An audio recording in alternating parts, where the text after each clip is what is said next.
If you were alive then, you remember the night Billie Holiday was dragged from her Philadelphia hotel room in handcuffs. But what you didn't know was that Harry Anslinger had been planning that arrest for 8 years. The head of America's Federal Narcotics Bureau didn't see Holiday as just another junkie jazz singer.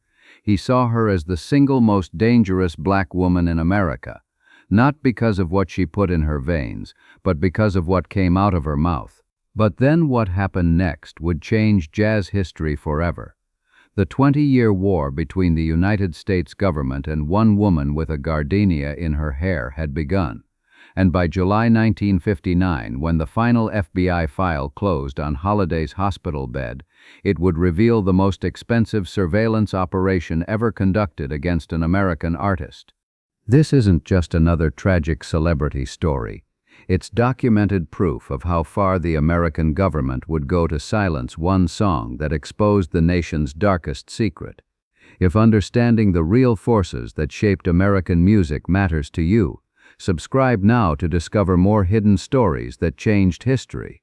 By 1940, the surveillance had expanded into active harassment. Club owners received visits from federal agents suggesting that featuring Holiday might result in closer scrutiny of their liquor licenses and tax filings. Booking agents found themselves under investigation for unrelated matters when they arranged Holiday's performances. Record producers who expressed interest in recording Strange Fruit discovered that their other business ventures suddenly faced regulatory challenges. The strategy was working. Holiday's bookings became less frequent, and the venues willing to let her perform Strange Fruit grew smaller and more marginal. But rather than breaking her spirit, the persecution seemed to strengthen Holiday's resolve. She began opening every performance with the song, turning each concert into a political statement that federal agents dutifully documented in their ever-expanding files. Understanding Harry Anslinger requires understanding the intersection of racism, ambition, and genuine fear that drove his decades-long campaign against Holiday. As head of the Federal Bureau of Narcotics, Anslinger had built his career on convincing Congress that drug use was primarily a problem among minority communities that threatened white social order. His testimony before House Appropriations Committees consistently linked drug use to jazz music, claiming that marijuana and heroin were tools that black musicians used to corrupt white youth and undermine American values. Strange Fruit represented everything Anslinger had warned about, but in reverse. Instead of black culture corrupting white morality, here was a black artist using her platform to expose white immorality. The song didn't celebrate drug use or sexual abandon. It confronted America with the documented reality of racial terrorism that the federal government had consistently ignored or actively enabled. For Anslinger, this was far more dangerous than any narcotic because it had the power to change how white Americans saw themselves. The initial surveillance of Holiday began in February 1939, just 6 weeks after her first performance of Strange Fruit. Federal agents started appearing at her concerts, documenting attendance, photographing integrated audiences, and building detailed files on club owners who allowed her to perform the song. The surveillance wasn't subtle. Agents wanted Holiday to know she was being watched, hoping that constant pressure would convince her to drop Strange Fruit from her repertoire. But Holiday refused to be intimidated. Every performance of Strange Fruit became an act of defiance, and her audiences responded with the kind of emotional intensity that terrified federal authorities. When Holiday sang about black bodies swinging in the southern breeze, integrated nightclub audiences would fall into profound silence, then erupt in applause that seemed to last forever. Federal agents monitoring these performances reported back that the song was creating dangerous emotional solidarity between racial groups. Lester Young's warning to Holiday during this period would prove prophetic. "Lady Day, they're going to come for you hard, and when they do, they're going to use everything they can find to break you." The reaction to Strange Fruit was unlike anything the jazz world had ever seen. White audience members who had never witnessed lynching were confronted with its reality in the most visceral way possible. Holiday's voice, already capable of conveying profound emotional truth, transformed Meeropol's words into something that bypassed intellectual analysis and struck directly at the conscience. People who heard the song couldn't forget it, couldn't dismiss it, couldn't pretend that the violence it described was happening in some distant, abstract world. Record companies initially refused to touch Strange Fruit, understanding that releasing it would bring unwanted government attention. Radio stations across the South banned it immediately, while northern stations played it sparingly and only during late-night hours when fewer people were listening. But the song's power couldn't be contained. Word spread through the jazz community, then to civil rights activists, then to intellectuals and artists who understood that Holiday had created something unprecedented, a piece of American art that forced the nation to confront its own evil.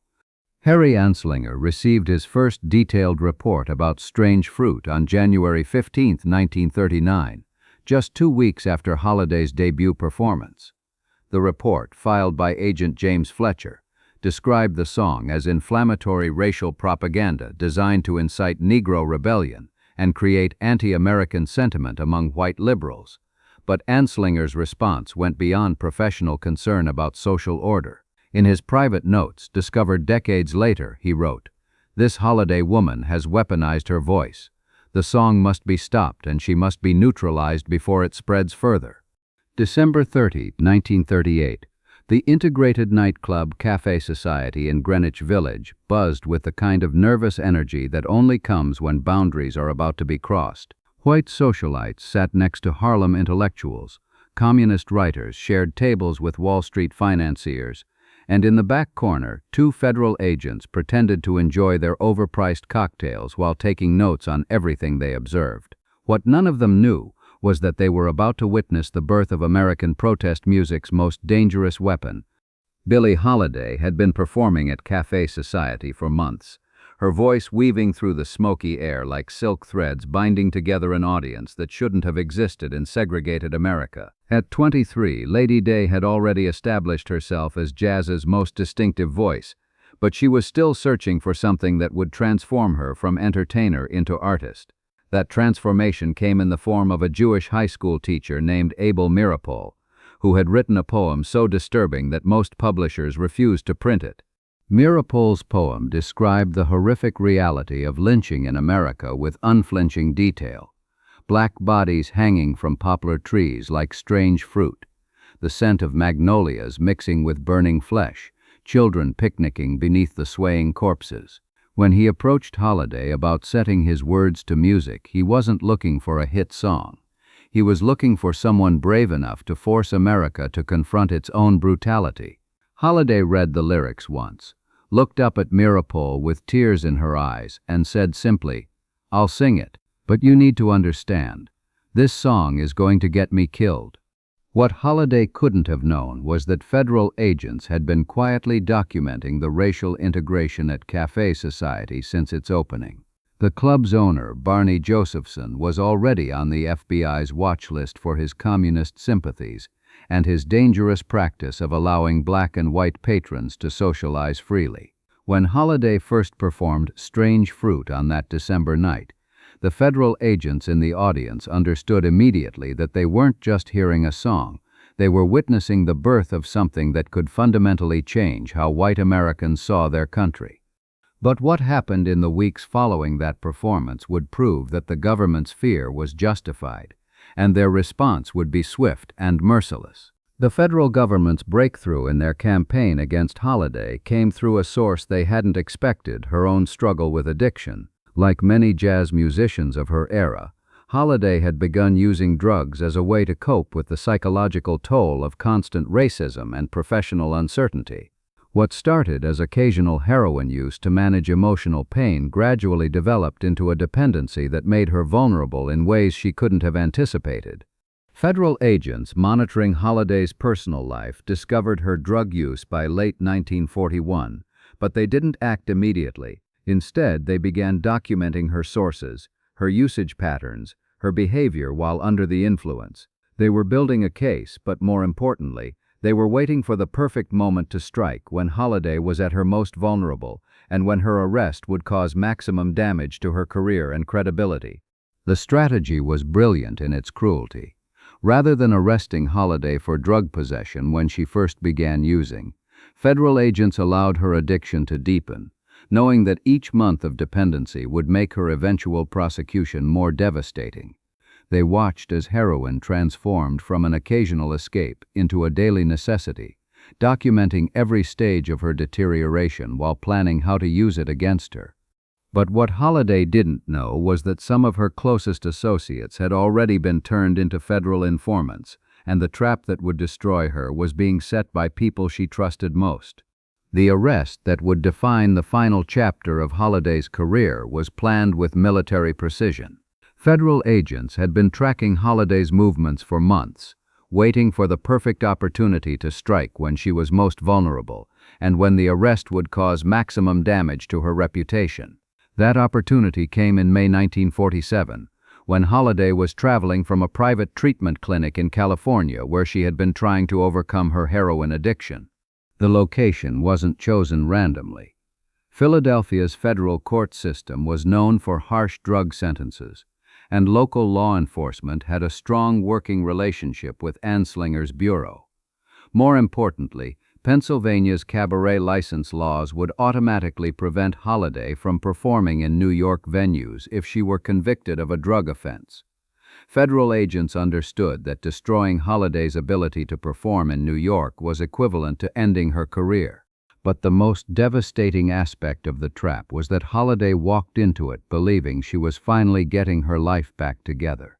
Holiday had spent 8 months at Dr. Herbert Berger's private clinic in San Francisco, the first time in years she had been completely clean of drugs. Her letters from this period, discovered in the 1980s, reveal a woman who believed she had finally overcome her addiction and was ready to rebuild her career.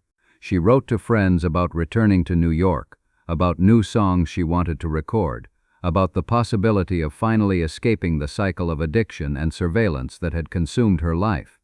What Holiday didn't know was that federal agents had been monitoring her progress at the clinic through wiretapped phone calls and bribed staff members.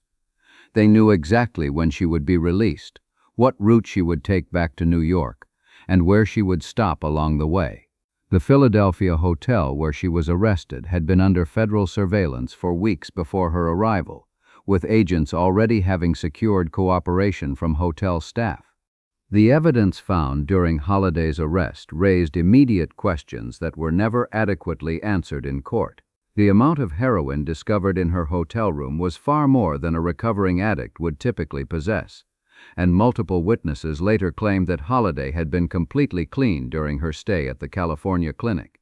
But the evidence chain of custody was never seriously challenged, and Holiday's defense attorneys seemed strangely reluctant to pursue obvious inconsistencies in the federal case. The recording industry's complicity in Holiday's persecution represents one of the most shameful chapters in American music history. Major record labels, already nervous about the political implications of Strange Fruit, found themselves under increasing federal pressure to distance themselves from Holiday entirely. Companies that had profited from her earlier recordings began declining to renew her contracts, citing vague concerns about commercial viability and changing market conditions. Columbia Records, Holiday's label during her most successful period, received direct visits from federal agents beginning in According to internal memos discovered in the company's archives, agents didn't explicitly threaten the label, but they made it clear that continued association with Holiday could result in closer scrutiny of Columbia's other business practices. The company's response was to gradually reduce Holiday's recording opportunities while increasing their promotion of less politically controversial artists. The most shocking revelation came from a former Columbia executive who admitted decades later that the label had been provided with advanced copies of Holiday's FBI surveillance reports, allowing them to monitor her personal deterioration and plan accordingly. Independent labels and smaller jazz companies faced more direct pressure. Commodore Records, which had released the first commercial recording of Strange Fruit in 1939, found itself under intensive IRS audit within months of the song's release. The audit lasted 3 years and consumed resources that nearly bankrupted the company. Other small labels received the message clearly. Releasing politically controversial music would result in government attention they couldn't afford. The suppression went beyond just Strange Fruit. Federal agents pressured record companies to avoid any Holiday songs that dealt with racial themes or social justice. Her repertoire was gradually sanitized, pushing her towards safer material that wouldn't challenge white audiences or provide ammunition for civil rights activists. But Holiday continued to perform Strange Fruit in live venues, turning each performance into an act of resistance against both government pressure and industry cowardice. Radio stations faced similar pressure, with many receiving visits from federal agents who expressed concern about the social impact of playing Holiday's music. The Federal Communications Commission, while never issuing formal bans, made it clear that stations playing controversial material might face more scrutiny during license renewal processes. The result was a gradual but systematic removal of Holiday's voice from American airwaves. The informant network around Holiday included musicians who played with her, club employees who served her drinks, even romantic partners who shared her bed. Federal agents had perfected the art of leveraging people's own legal vulnerabilities to turn them into unwilling spies.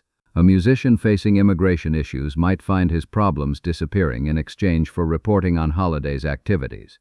A club manager with tax troubles could make his audit go away by providing details about Holiday's performances and personal behavior. Louis McKay, who would later become Holiday's husband and manager, entered her life in 1944, already compromised by federal pressure. Recently discovered documents reveal that McKay had been arrested on counterfeiting charges in 1943. But instead of facing prosecution, he was given an alternative: infiltrate Holiday's inner circle and provide regular reports on her activities. For 3 years, McKay fed information to federal agents while presenting himself as Holiday's protector and business advisor. The betrayal went deeper than anyone realized. McKay provided agents with Holiday's schedule, her drug sources, her financial information, even intimate details about her physical and emotional condition. When federal agents finally moved to arrest Holiday in 1947, they knew exactly where she would be, what evidence they would find, and how broken she had become from years of addiction and surveillance. Holiday's trial in Philadelphia federal court was less a legal proceeding than a public humiliation designed to destroy her credibility and send a message to other artists who might consider following her example. Judge James McGranary, who would later be appointed Attorney General, made no attempt to hide his contempt for Holiday from the moment she entered his courtroom. The woman who had packed concert halls and moved audiences to tears was treated as a common criminal whose very presence threatened social order. The prosecution's case focused not just on drug possession but on Holiday's character and the dangerous influence of her music. Federal prosecutors described her as a corrupting influence on American youth and suggested that her drug use was connected to the immoral and anti-American themes in her songs. While Strange Fruit was never explicitly mentioned during the trial, its presence hung over every proceeding like a shadow that everyone understood but no one dared acknowledge directly. Holiday's defense attorneys seemed overwhelmed by the federal government's resources and determination. Key witnesses who could have testified about Holiday's recovery at the California clinic were either unwilling to appear or claimed they couldn't remember relevant details. Medical records that might have supported Holiday's claims about being clean were mysteriously incomplete or missing entirely. The defense that should have been straightforward, challenging the evidence and the circumstances of the arrest, never materialized in any meaningful way. What observers didn't know was that Holiday's legal team had been systematically compromised through a combination of federal pressure and financial incentives that ensured her defense would be deliberately inadequate. The trial's outcome was predetermined, but the sentence shocked even federal prosecutors who had expected a lighter punishment. Holiday received 1 year and 1 day in federal prison, a harsh sentence for a first-time drug offense that revealed the true motivation behind her prosecution. But the real punishment wasn't the prison time. It was the automatic revocation of her New York cabaret license that would legally prevent her from performing in the city where she had built her career. Judge McGranary's sentencing statement made the federal government's broader intentions clear. The defendant has used her notoriety as a performer to promote attitudes and behaviors that are inconsistent with American values. This court hopes that her punishment will serve as a warning to others in the entertainment industry who might consider using their platforms to undermine social stability. The message was unmistakable. Artists who challenged white supremacy would face the full power of the federal government. Holiday's release from federal prison in March 1948 should have marked the beginning of her rehabilitation and return to prominence, but it actually represented the start of a new and more subtle form of persecution. The automatic revocation of her New York cabaret license, triggered by her drug conviction, was designed to be a career death sentence that would slowly strangle her artistic life while maintaining the pretense of legal process. New York's cabaret license system had been created during Prohibition as a way to control the city's nightclub scene. But by the 1940s, it had evolved into a powerful tool for social control that disproportionately affected black musicians. The licensing board, dominated by conservative appointees with close ties to law enforcement, routinely used drug convictions to permanently ban musicians from performing in venues where alcohol was served, which included virtually every jazz club in the city. The impact on Holiday's career was immediate and devastating. Unable to perform in New York's legendary jazz venues like the Blue Note, Village Vanguard, or Café Society, Holiday was reduced to playing concert halls and out-of-town clubs that couldn't provide the intimate atmosphere where her voice was most effective. Her income plummeted, her professional network fragmented, and her opportunities for recording and radio appearances virtually disappeared. But what Holiday didn't realize was that the Cabaret License Board was receiving regular updates on her activities from federal agents, ensuring that any application for license restoration would be automatically denied regardless of her behavior or rehabilitation efforts. The legal appeals process revealed the systematic nature of the discrimination Holiday faced. Every application for license restoration was accompanied by detailed FBI reports on Holiday's recent activities, associations, and performances. The reports consistently emphasized her continued performance of Strange Fruit as evidence that she remained a social security risk who couldn't be trusted with the privilege of performing in New York venues. The appeals were rejected with remarkable consistency, always for reasons that seemed to shift depending on Holiday's circumstances. When she was clean of drugs, the board cited her criminal history and association with undesirable elements. When she relapsed into addiction, they pointed to her current instability and inability to fulfill professional responsibilities. The message was clear: there was no path to redemption because redemption was never the goal, permanent silencing was. Holiday's supporters in the entertainment industry attempted to intervene on her behalf, but they discovered that challenging the cabaret license system could have consequences for their own careers.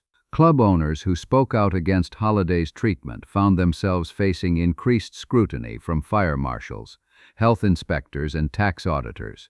Musicians who publicly supported her license restoration discovered that their own licenses were suddenly subject to routine review that could take months to resolve. Holiday's incarceration at the Federal Reformatory for Women in Alderson, West Virginia, represented the next phase of a carefully orchestrated campaign to break her spirit completely. The facility, while not technically a maximum security prison, was chosen specifically because its isolation and harsh conditions would maximize Holiday's psychological suffering while keeping her away from supporters who might provide comfort or assistance. The federal government's treatment of Holiday during her imprisonment violated numerous policies regarding drug addiction treatment and rehabilitation. Rather than receiving medical care for her addiction, Holiday was forced to undergo cold turkey withdrawal under conditions that would have been considered torture if applied to political prisoners. The physical agony of heroin withdrawal was compounded by deliberate psychological pressure designed to convince her that cooperation with federal authorities was her only path to survival. Prison officials, under direct instruction from federal agents, ensured that Holiday's mail was heavily censored and that her visits were limited to approved individuals who wouldn't provide emotional support. Fellow inmates later reported that Holiday was kept in isolation far longer than standard policies required, and that she was subjected to interviews with federal agents who continued building their case against other musicians and civil rights activists. But the most insidious aspect of Holiday's imprisonment was the systematic effort to convince her that abandoning strange fruit was the price of her freedom. Federal agents visited Holiday regularly during her incarceration, always with the same message: renounce strange fruit, provide information about other musicians and civil rights activists, and cooperate with ongoing investigations. In exchange, they promised, her remaining sentence would be reduced, her cabaret license might be restored, and the federal harassment that had consumed her life could finally end. Holiday's refusal to cooperate frustrated federal agents who had expected her addiction and isolation to make her more compliant. Instead, her time in prison seemed to strengthen her resolve. Fellow inmates reported that Holiday would sing Strange Fruit quietly in her cell each night, as if reminding herself why she was suffering and why that suffering had meaning beyond her personal pain. The psychological profiles compiled by prison officials during Holiday's incarceration reveal federal agents' growing frustration with their inability to break her spirit. One report noted that despite months of isolation and withdrawal from narcotics, the subject maintains defiant attitude toward authority and continues to express intention to resume antisocial musical activities upon release. The clinical language couldn't hide the agents' amazement that Holiday had survived their campaign of systematic psychological torture.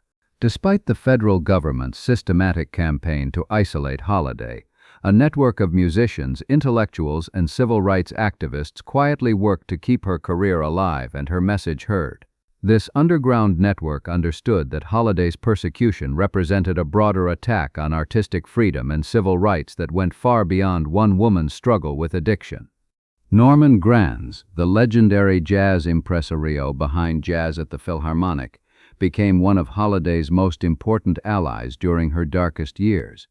Granz structured his national tours specifically to include Holiday, understanding that concert halls fell outside the cabaret license restrictions that prevented her from performing in New York clubs. These tours provided Holiday with both financial support and the large audiences that still appreciated her artistry, but they also made Granz a target for federal surveillance and harassment. The support network included unexpected allies from across racial and political lines. Frank Sinatra, despite his own complicated relationship with federal investigations, quietly provided financial support for Holiday's legal battles and arranged private recording sessions at his own expense.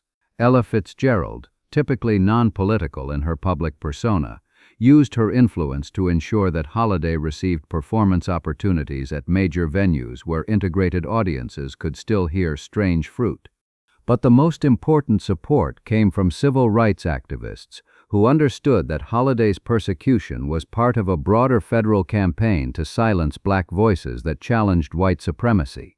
Organizations like the NAACP and the National Urban League, while unable to openly support Holiday due to her drug convictions, worked behind the scenes to document federal overreach and build legal precedents that could protect other artists. Lawyers associated with these organizations provided pro bono legal services for Holiday's license appeals and helped her navigate the complex legal challenges that seemed to multiply around every aspect of her life. The underground network also included journalists and intellectuals who understood the historical significance of Holiday's struggle. Writers like Langston Hughes and James Baldwin documented Holiday's persecution in essays and articles that preserved the truth about federal overreach for future generations. Jazz critics used their platforms to maintain Holiday's artistic reputation, while carefully avoiding direct criticism of federal authorities that could have ended their own careers. The federal government's campaign against Billie Holiday succeeded in destroying her life, but it ultimately failed in its larger goal of silencing the truth she represented. In the decades following her death, Strange Fruit has been recognized as one of the most important protest songs in American history, and Holiday's courage in continuing to perform it despite government persecution has made her a symbol of artistic resistance that transcends any single political movement. The FBI files on Holiday, finally released through Freedom of Information Act requests in the 1990s, revealed the systematic nature of the persecution she faced and provided documentary evidence of federal overreach that shocked even cynical observers of government power. The revelation that American law enforcement had spent 20 years and countless resources trying to destroy one jazz singer exposed the extent to which artistic freedom had been compromised during the Cold War era.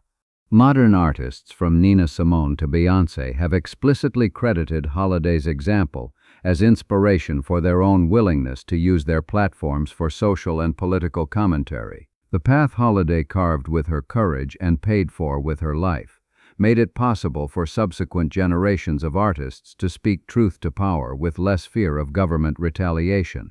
But perhaps the most important aspect of Holiday's legacy is the reminder that individual voices, no matter how vulnerable or compromised, can still carry truths that powerful institutions fear. The 20-year war between Harry Anslinger and Billie Holiday ended with Holiday's death, but it also marked the beginning of a broader understanding of how artistic expression could challenge unjust systems. The civil rights movement that exploded in the 1960s built upon the foundation Holiday had created with Strange Fruit, using music as a tool for social change in ways that proved the federal government's fears had been justified. Holiday's story serves as both inspiration and warning. Inspiration for artists who refuse to be silenced by powerful interests, and warning about the price that such resistance can exact from those brave enough to pay it. In a nation that claims to value both artistic freedom and racial equality, the systematic destruction of Billie Holiday remains a shameful reminder of how far America was willing to go to preserve white supremacy and silence inconvenient truths. The gardenia that Holiday wore behind her ear during every performance has become a symbol of beauty emerging from oppression, of grace maintained under impossible pressure, of the human spirit's refusal to be completely broken by systematic cruelty. When modern performers wear flowers in their hair or dedicate songs to Holiday's memory, they are acknowledging that her 20-year fight against government persecution helped create the space for their own artistic freedom. The federal agents who spent decades documenting Holiday's every move, who turned her friends into informants, who handcuffed her to her deathbed, are remembered only as anonymous representatives of a system that feared the truth more than it valued justice. But Holiday's voice, damaged by their persecution but never silenced by it, continues to bear witness to both human cruelty and human resilience, ensuring that the battle she fought and the price she paid will never be forgotten. Holiday's final hospitalization at Metropolitan Hospital in New York represented the ultimate expression of federal cruelty and the complete victory of Anslinger's 20-year campaign. When Holiday was admitted on May 31, 1959, suffering from liver cirrhosis and heart failure, federal agents were already planning her arrest on new drug charges that would ensure she died as a criminal rather than as a martyred artist. The evidence for these final charges was even more questionable than previous arrests, consisting mainly of testimony from informants who had been caught in their own legal troubles and offered reduced sentences in exchange for implicating Holiday. But the strength of the case didn't matter because the goal wasn't conviction. It was ensuring that Holiday died in custody, handcuffed to her hospital bed, stripped of dignity and surrounded by the symbols of her criminalization. The two federal agents who maintained constant guard outside Holiday's hospital room weren't there to prevent escape. They were there to control the narrative of her death and ensure that her final days reinforced the government's portrayal of her as a dangerous criminal whose suffering was deserved. Visitors were screened and limited. Journalists friendly to federal authorities were given access while critics were turned away, and medical decisions were influenced by law enforcement priorities rather than patient care. But even in her final moments, Holiday found ways to resist the federal government's attempt to define her legacy.